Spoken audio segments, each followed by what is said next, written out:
اللہ کے رسول علیہ کا یہ عاشق آیا عبداللہ سومئی کی خدمت میں حاضر ہوا کہ حضور 2 سال پورے ہو گئے، اب 12 سال ہو گئے ہیں، اب میری عمر 29-30 سال کے قریب ہو گئی ہے، حضرت اب تو ایک سے معاف کر دے۔ کہا نہیں، ابھی بھی نہیں معاف کروں گا۔ کہا اب کیا کرنا ہوگا؟ کہا میری ایک آخری شرط مان لو، اگر تم نے وہ مان لیا تو میں وہ سیب معاف کرنے کے لیے وعدہ کرتا ہوں۔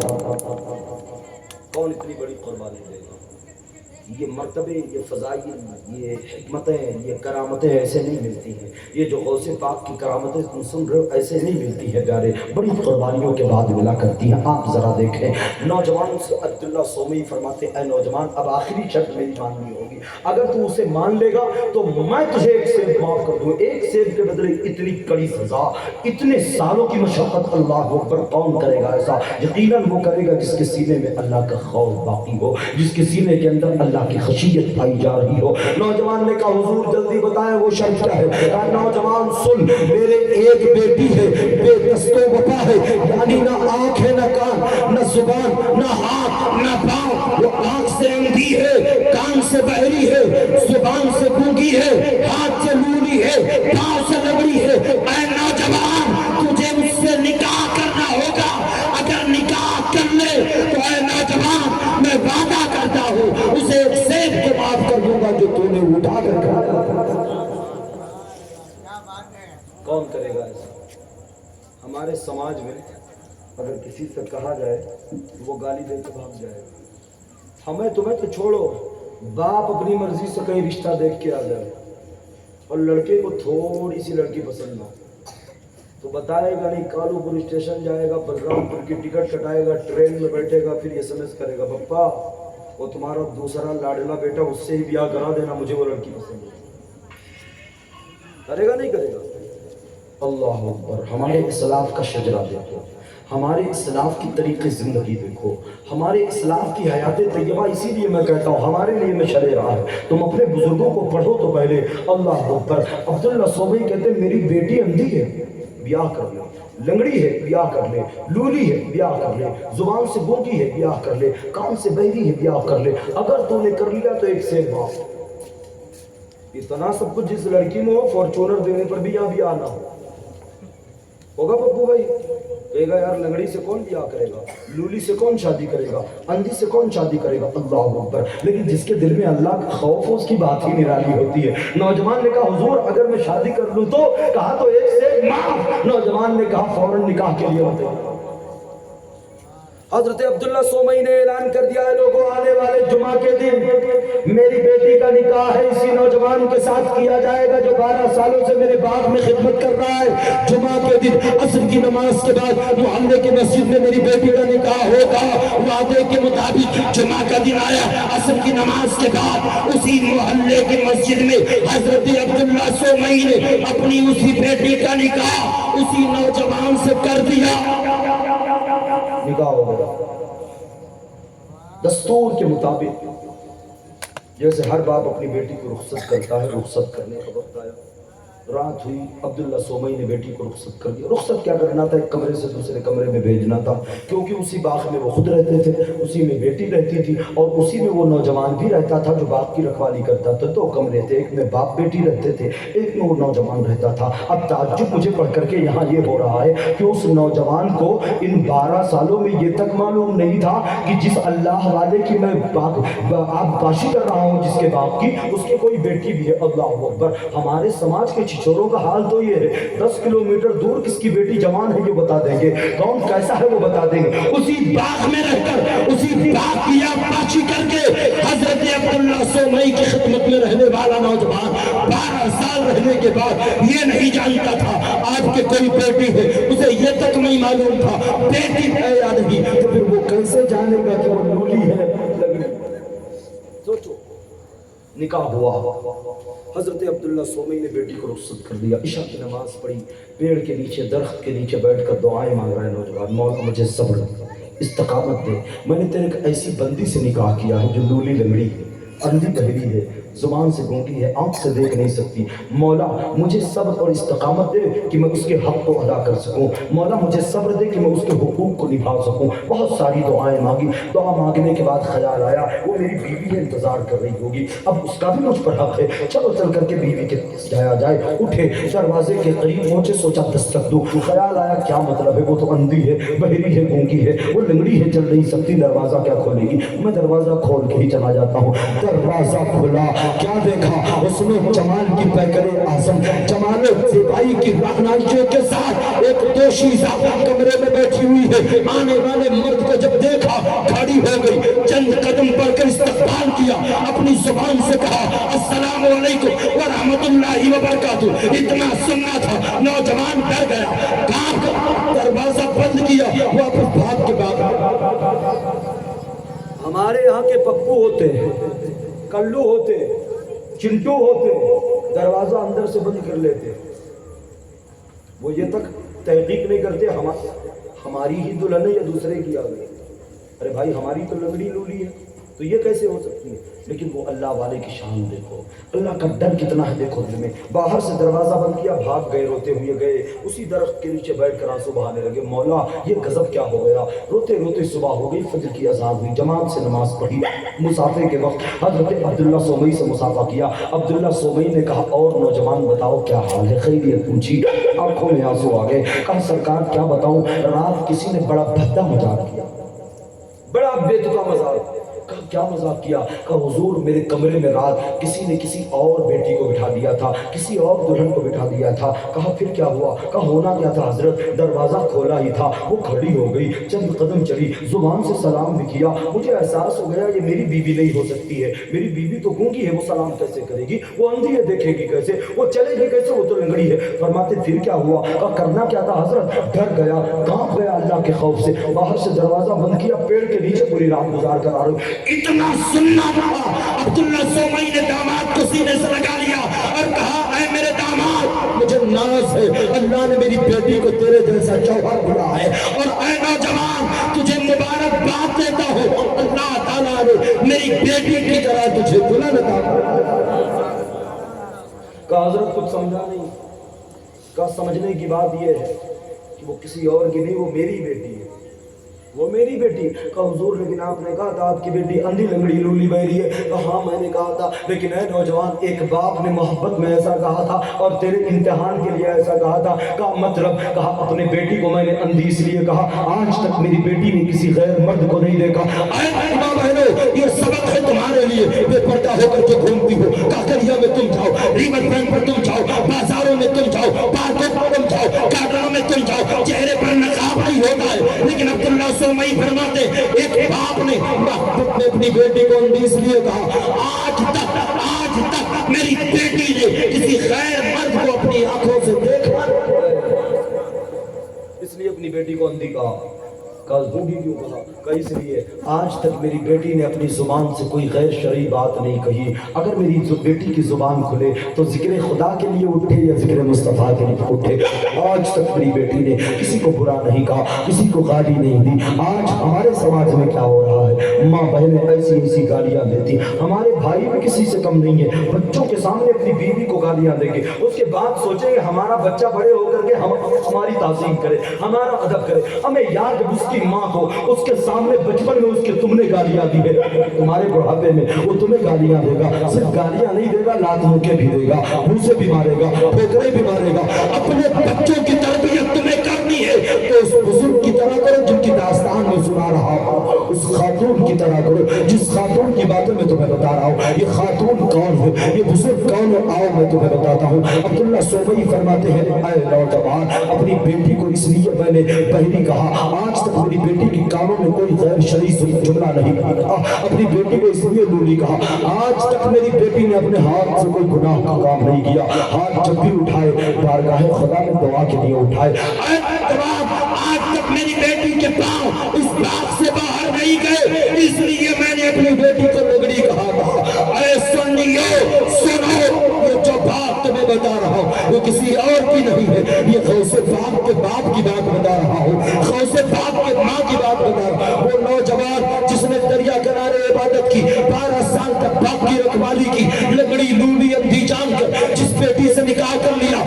کوئی اور نہیں، وہ غوث پاک حضرت ابو صالح موسیٰ جنگی دوست رحمت اللہ علیہ تھے، اور وہ لڑکی جس کو لنگڑی کہا گیا، لولی کہا گیا، وہ کوئی اور نہیں، زہد و تقویٰ کی پیکر اعظم حضرت غوث پاک فاطمہ ثانی ام الخیر رضی اللہ تعالیٰ عنہ۔ درود شریف پڑھیں گا امہ صلی اللہ علیہ وسلم۔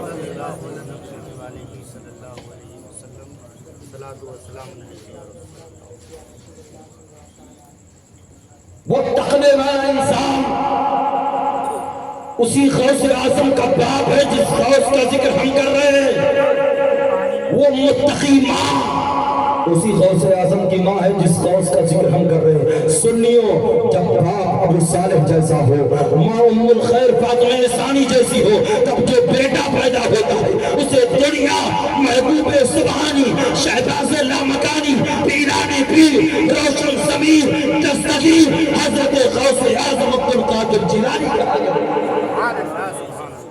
جب ماں باپ ایسے ہوتے ہیں تب اولاد ایسی ہوا کرتی ہے، جب ماں باپ ایسے ہوتے ہیں تب بیٹے بیٹیاں ایسی پیدا ہوا کرتی ہیں۔ اللہ اکبر، اتنا اونچا مقام سرکار غوث پاک کو اللہ نے عطا فرمایا۔ ماں باپ جب اچھے ہوں تو بچے بھی اچھے ہوا کرتے ہیں۔ اللہ اکبر، ہمارے سماج میں آج اتنے برے حالات ہو گئے، ماؤں کا حال تو سب سے زیادہ برا ہے، اور حضور نے فرمایا ماں کی گود پہلی درسگاہ ہے۔ کیا فرمایا؟ ماں کی گود پہلی درسگاہ ہے بچوں کے لیے۔ اب ماں گود میں بچے کو پال رہی ہے، نہ ساس کو گالی دینے سے چوکتی ہے، نہ نند کو گالی دینے سے چوکتی، نہ پڑوسن کو گالی دینے سے چوکتی، نہ بھاوچ کو گالی، جتنے لوگ آ جائے منہ میں سب کو گالی دو، تو بڑے ہو کر کے وہ کیا بنے گا؟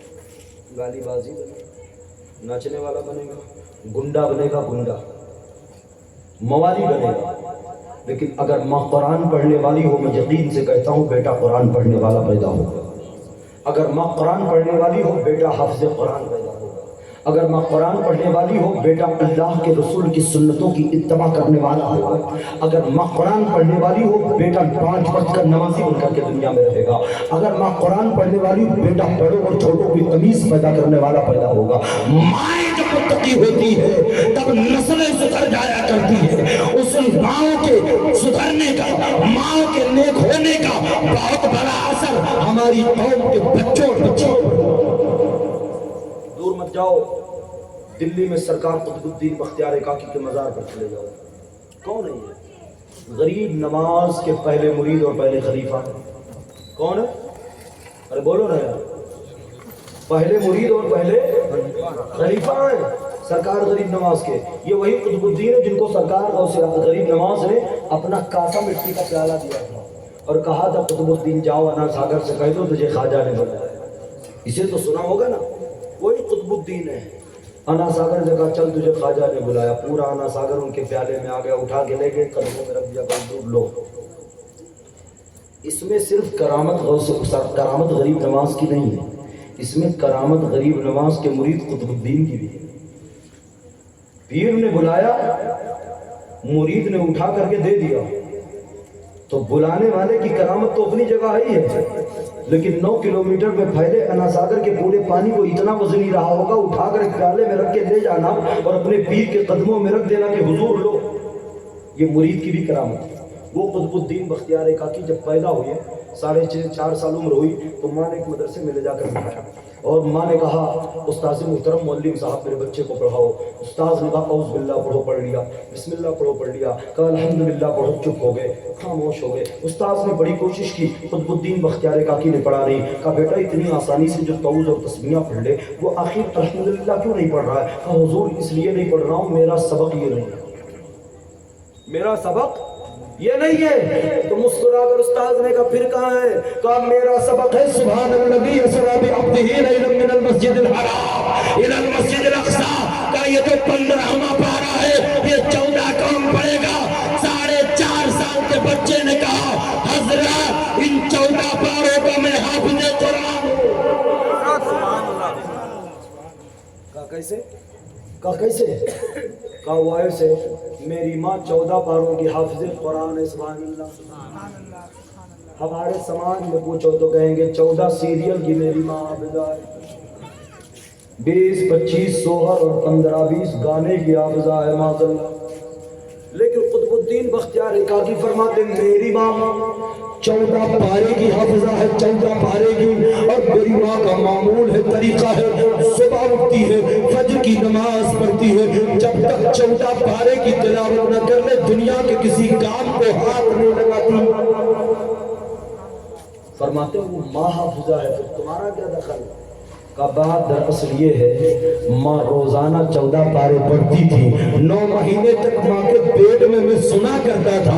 فرماتے ہیں استاذ محترم 9 مہینے ماں کے پیٹ میں سن کر میں 14 پارے کا حافظ بن گیا ہوں۔ پتہ چلا پیٹ میں بچہ ہوگا، فلم دیکھے تو بیٹا سلمان خان پیدا ہوگا، شاہ رخ خان پیدا ہوگا، کٹرینہ کیف پیدا ہوگی، لیکن وہی نہ اگر پیٹ میں بچہ ہو، قرآن پڑھے، فلمیں نہ دیکھے، ڈرامے نہ دیکھے، نماز پڑھے، قرآن پڑھے، تو بیٹا قرآن کی برکت سے حافظ قرآن۔ تو سرکار غوث اعظم کے ماں کے مرتبے کو دیکھو، کتنی متقی تھی، کتنی پرہیزگار۔ سوچو کہ ایک باپ ان کی پرہیزگاری کی وجہ سے انہیں اندھی لولی لنگڑی کہتا ہے، مطلب وہ اتنی سیدھی تھی، اپنے یہاں بھی وہ کہتے ہیں لوگ سیدھا، اتنا سیدھا جیسے گائے، کہتے ہیں کہ نہیں ہے نا؟ تو سیدھے انسان کو کہتے ہیں اتنا سیدھا ہے جیسا سمجھ لو بدھی نہ ہو۔ سیدھائی کے لیے ایسی مثالیں دی جاتی، وہاں باپ فرتے محبت میں اپنی بیٹی کو کہہ رہا میری بیٹی لنگڑی لولی اندھی بہری، کیوں؟ اس لیے میری بیٹی نے آنکھ سے، زبان سے، کان سے، ہاتھ سے، پاؤں سے کبھی کوئی گناہ نہیں کیا، اس لیے میں اپنی بیٹی کو لولی لنگڑی کہہ رہا ہوں۔ اب اسی بیٹی کا نکاح جب حضرت ابو صالح سے ہو گیا، میاں بیوی ساتھ رہنے لگے، اللہ تعالیٰ نے زمین کے اوپر اپنا ایک بندہ پیدا کیا، جس بندے کو آج دنیا غوث اعظم کہتی ہے، جس بندے کو دنیا آج عبد القادر جیلانی کہتی ہے، جس بندے کو دنیا آج پیران پیر روشن ضمیر کہتی ہے۔ اب کون پیران پیر ہے؟ چند لفظوں میں ذرا ملاحظہ کرو، یہی پیران پیر روشن ضمیر ہے۔ بچپنے کی عمر ہے، 4 سال کی عمر ہے، آپ جا رہے تھے راستے پہ، گائے جا رہی تھی یا بیل جا رہا تھا، پیچھے سے آپ نے اس کے پونچھ کو پکڑ لیا، فرماتے وہ گائے یا بیل میری جانب پلٹ کر کے دیکھی اور کہتی ہے عبد القادر اللہ تعالیٰ نے تمہیں اس کام کے لیے نہیں پیدا فرمایا، اللہ نے تمہیں اس لیے پیدا کیا ہے تاکہ تمہارے ذریعے لاکھوں کروڑوں لوگ ہدایت پا جائیں۔ گویا فرماتے جب میں 4 سال کا تھا تب بھی جانور میرے مرتبے سے واقف تھے۔ فرماتے جب میں چلتا تو منادی پیچھے سے ندا دیتا ہے لوگوں ہٹ جاؤ، راستہ دے دو، اللہ کا ولی جا رہا ہے۔ فرماتے جب پڑھنے کے لیے مدرسے میں جاتا، اپنے گاؤں کے مکتب میں جاتا جیلان میں، تو وہاں مدرسے کے اندر آواز دینے والا آواز دیتا، آواز سنائی دیتی، دینے والا نظر نہ آتا، کہنے والا کہتا اے بچوں ہٹ جاؤ، پیرانے پیر کو جگہ دے دو، روشن ضمیر کو جگہ دے دو، ولیوں کے سردار کو جگہ دے دو۔ سرکار غوث اعظم فرماتے یہ سب سن کر کے لوگ میری عزت کرتے، بچے میری تعظیم کیا کرتے، مجھے جگہ دیتے، مجھے بٹھاتے تھے۔ سرکار غوث اعظم کے مرتبے کو اب ذرا ملاحظہ کرو، اتنی دیر سے جن کے ماں باپ کی عظمت میں بیان کر رہا تھا، ان کے اولاد کی شان ذرا ملاحظہ کرو۔ یہی سرکار غوث اعظم ہے، اسی باغ میں کام کر رہے ہیں جس باغ میں ان کے باپ نے کام کیا تھا۔ یہ نانا جان کا باغ ہے، باپ کا انتقال ہو چکا ہے، نانا بھی انتقال کر گئے ہیں، اپنی ماں کے ساتھ سرکار غوث اعظم اسی باغ میں رہ رہے ہیں جو نانا کی جانب سے ماں کو ملا تھا، اب اسی باغ میں کام کر رہے ہیں۔ 12 سال کی عمر ہے، تاریخ نہ لکھتا ہے سرکار غوث اعظم کام کرتے کرتے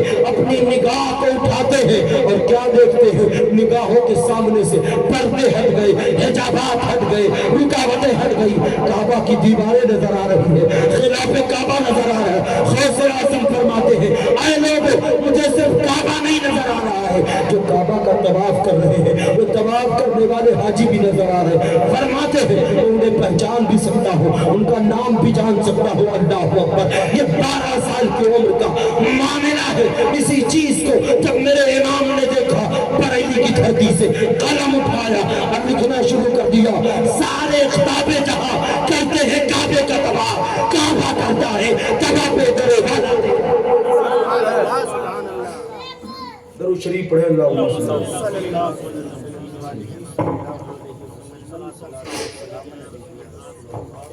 12 سال میں یہ مرتبہ اللہ نے جسے عطا کیا اسے غوث اعظم کہا گیا۔ آپ کی عمر بڑھتی گئی، مرتبہ بڑھتا گیا۔ ایک سال کی اگر میں تاریخ بتاؤں صبح ہو جائے گی۔